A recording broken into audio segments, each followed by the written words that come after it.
नमस्कार दोस्तों, स्वागत है आपका हमारे YouTube चैनल प्रभात एग्जाम में। दोस्तों, जैसा कि आप सब जानते हैं कि हम इस सीरीज़ में, जिसका नाम है Indian constitution and polity, constitution और पॉलिटी के इंपॉर्टेंट टॉपिक्स को एग्जाम पॉइंट ऑफ व्यू से कवर कर रहे हैं।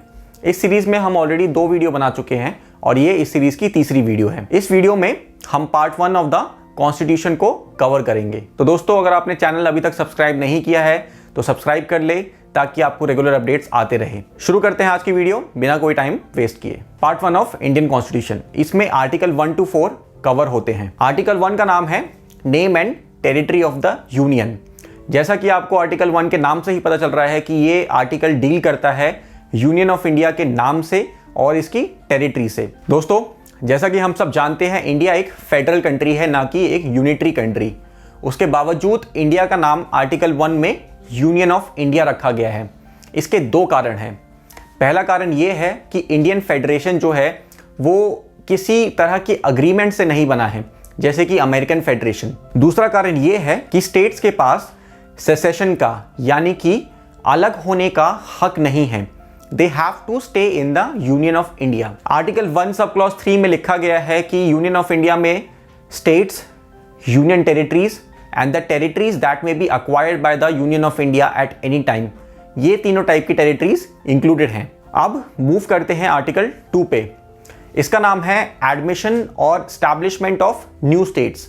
जैसा कि नाम से ही पता चल रहा है, ये आर्टिकल डील करता है नए स्टेट्स को एडमिट करने में और इनके स्टैब्लिशमेंट में। यानी कि अगर कोई नया स्टेट यूनियन ऑफ इंडिया में एडमिट होगा तो उसका एडमिशन जो है वो आर्टिकल 2 में दिए गए प्रोविजंस के अकॉर्डिंग ही होगा। आर्टिकल 2 ये कहता है कि parliament can admit into the union of India. Article 2 ये कहता है कि पार्लियामेंट जो है वो यूनियन ऑफ इंडिया में एडमिट कर सकता है, कोई नया स्टेट स्टैब्लिश कर सकता है उन टर्म्स और कंडीशंस पे जैसा कि उसे सही लगे। आर्टिकल 2 पार्लियामेंट को पावर देता है, नंबर 1 एडमिट करने का यूनियन ऑफ इंडिया में नए स्टेट्स को, दूसरा स्टैब्लिश करने का नए स्टेट्स को। और स्टैब्लिशमेंट के रिगार्डिंग जो जो मोडालिटीज होती हैं वो आर्टिकल 3 क्लॉज ए में दी गई हैं। आर्टिकल 3 पार्लियामेंट को पावर देता है establishing of new states, increase the area of any new state, alter the boundaries, change the name और diminish the area of the states. So basically article 3 ये कहता है कि जो भी चेंजेस स्टेट्स के नाम में, एरिया में करने से रिलेटेड बिल है, वो बिल प्रेसिडेंट के प्रायर रिकमेंडेशन के बाद ही पार्लियामेंट में प्रेजेंट हो सकता है। उस बिल को कंसर्न्ड स्टेट लेजिस्लेचर के सामने भी रखा जाना जरूरी है ताकि उसके ओपिनियंस यानी कि राय ली जा सके। लेकिन parliament is not bound by the opinions of the state legislature, यानी कि उस विषय पे दिए गए राय को मानने के लिए पार्लियामेंट बाधित नहीं है और यूनियन टेरिटरी के केस में किसी तरह का रेफरेंस देने की कोई ज़रूरत नहीं है। तो जैसा कि हमने देखा, आर्टिकल 3 का इस्तेमाल करके पार्लियामेंट बेसिकली इंडिया का पॉलिटिकल मैप ज़रूरतों के अकॉर्डिंग चेंज कर सकता है। सो इसका मतलब ये है कि किसी भी स्टेट की continued existence constitution of India guarantee नहीं कर सकता है। उसकी एग्जिस्टेंस डिपेंड करती है नीड्स पे और पार्लियामेंट के विल पे। अब चलते हैं आर्टिकल 4 पे।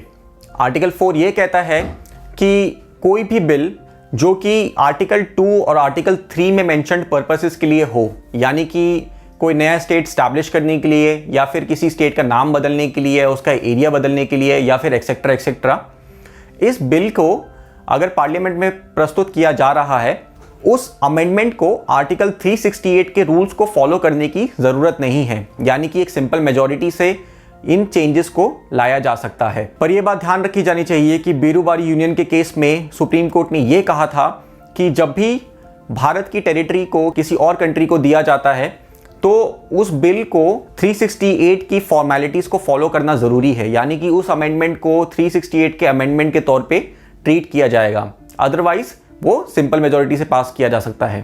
तो दोस्तों, आज की वीडियो के लिए बस इतना ही। हमने ऑलरेडी इस सीरीज़ में प्रियम्बल और पार्ट 1 कवर कर लिया है और आने वाली वीडियोस में हम कॉन्स्टिट्यूशन के बाकी पार्ट्स को कवर करेंगे।